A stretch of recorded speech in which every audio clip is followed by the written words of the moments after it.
Hello friends, आप देख रहे हैं एन आर वर्मा ई स्टडी चैनल्स। इस वीडियो में हम देखेंगे न्यूटन्स लॉ ऑफ मोशन के बारे में। तो न्यूटन्स ने 3 लॉ दिए थे, first law of motion, second law of motion, third law of motion. तो इनको हम देखते हैं सीरियल वाइज। तो सबसे पहले देखें first law of motion. First law of motion में क्या कहता है? Every body retains its state of rest और state of motion until an external force applied on it. जब तक कि किसी बॉडी पे हम एक्सटर्नल फोर्स नहीं लगाएंगे तब तक ये बॉडी क्या करेगी? अपने स्टेट ऑफ रेस्ट में रहेगी या स्टेट ऑफ मोशन में रहेगी। वो अपने आप या जो रेस्ट में वो मूव नहीं करेगी और जो मूविंग में वो रेस्ट में नहीं आएगी। तो इसको हम डेली लाइफ में देख सकते हैं। जैसे गाड़ी चल रही है, जब तक उसमें ब्रेक नहीं लगाएंगे, फोर्स नहीं लगाएंगे, तो क्या होगा? वो मूविंग कंडीशन में रहेगी। तो इसको लॉ ऑफ इनर्शिया भी बोलते हैं। इनर्शिया समझ लेते हैं क्या होता है। Inertia is the virtue of a body due to which it try to retain its state. मतलब हमेशा वो अपनी उसी स्टेट में रहने की कोशिश करेगी और जो उसकी स्टेट में अगर कोई चेंज हो रहा है तो वो उसका अपोज करेगी। और नेक्स्ट देखते हैं इसके एग्जांपल्स। इसके जो लॉ ऑफ इनर्शिया है उसको 3 पार्ट में डिवाइड किया गया। देखते हैं फर्स्ट पार्ट में बताया गया इनर्शिया ऑफ रेस्ट। ये छोटे क्लास में एक्सपेरिमेंट भी किया होगा। एक सिक्के को, एक कॉइन को एक कार्ड पे रखे और जैसे ही कार्ड को हम एकदम से झटके से इधर गिराएंगे, इधर फोर्स लगाएंगे, तो क्या होगा? सिक्का अंदर गिर जाता है। क्यों गिर जाता है? क्योंकि अपने सिक्के पर तो कोई फोर्स नहीं लगाया, कॉइन पे तो कोई फोर्स नहीं लगाया। तो जिसकी वजह से क्या होगा? कॉइन अपनी रेस्ट पोजीशन में रहेगा, रेस्ट स्टेट में रहेगा।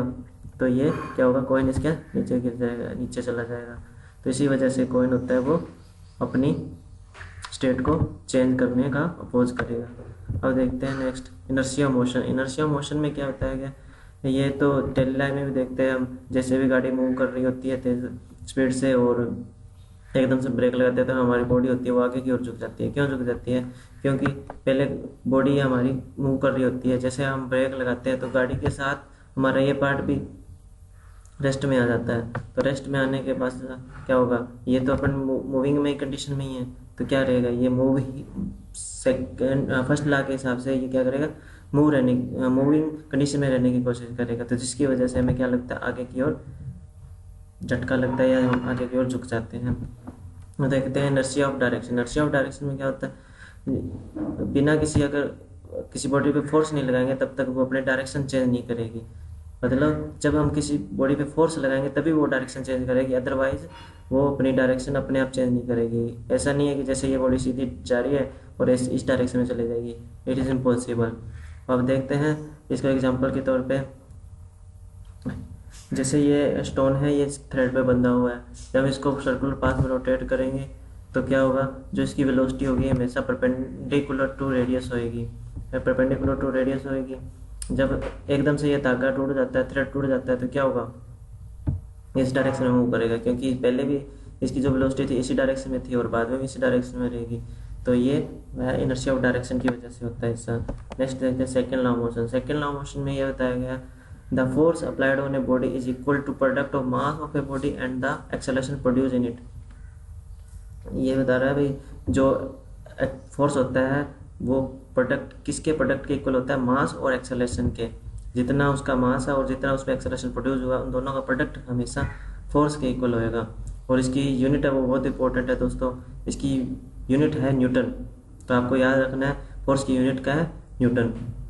तो देखते हैं सिंपल लैंग्वेज में देखें तो ये पुश हो गया और ये हो गया पुल।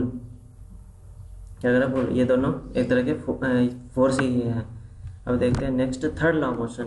इसकी एप्लीकेशन बहुत ज़्यादा देखने को मिलती है, चाहे रॉकेट में हो, चाहे गन वगैरह हो, पिस्टल वगैरह हो, उनमें देखने को मिलती है। तो देखते हैं ये क्या कह रहा है? Every action have equal and opposite reaction. ये कह रहा है भाई प्रत्येक, जब हम एक्शन करते हैं, कोई भी एक्शन करते हैं, तो उसके अपोजिट हमेशा क्या होगा? रिएक्शन प्रोड्यूस होगा। और वो रिएक्शन होगा कितना? वो होगा इक्वल, किसके? एक्शन के इक्वल। तो इसमें ये बात इंपॉर्टेंट है, action and reaction always act on different bodies. ऐसे नहीं है एक ही बॉडी पे एक्शन हो रहा है और एक बॉडी पे एक्शन हो रहा है, दोनों अलग अलग डिफरेंट बॉडी पे होंगे।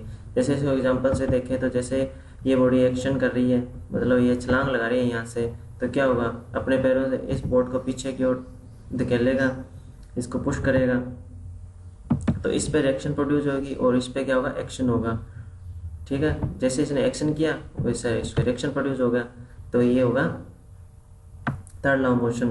और ये एग्जांपल कभी पूछ लिया जाता है, क्वेश्चन पूछ लिया जाता है कि जब कोई बॉडी किसी बोर्ड से नीचे की ओर नीचे छलांग लगाती है तो बोट पीछे की ओर चली जाती है। क्यों चली जाती है? तो ये थर्ड लॉ मोशन की वजह से ही होता है। और रॉकेट में देखें तो रॉकेट में भी बड़ा अच्छा इसका एग्जांपल है, ये भी थर्ड लॉ मोशन पे काम करता है। जैसे यहाँ से हाई वेलोसिटी में एग्जॉस्ट गैसेज निकलेगी, जिसकी वजह से क्या होगा, एक्शन प्रोड्यूस होगा और उसके अपोजिट एक रिएक्शन प्रोड्यूस होगा, जिसकी वजह से रॉकेट हमारा ऊपर की ओर मूव करता है।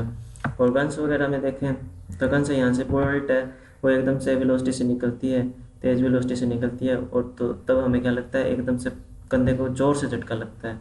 तो इसी वजह से लगता है, वो थर्ड लॉ मोशन की वजह से लगता है, क्योंकि हर एक्शन के अपोजिट और इक्वल रिएक्शन प्रोड्यूस होती है। That's it. Thank you sir, thank you for watching. जय हिंद।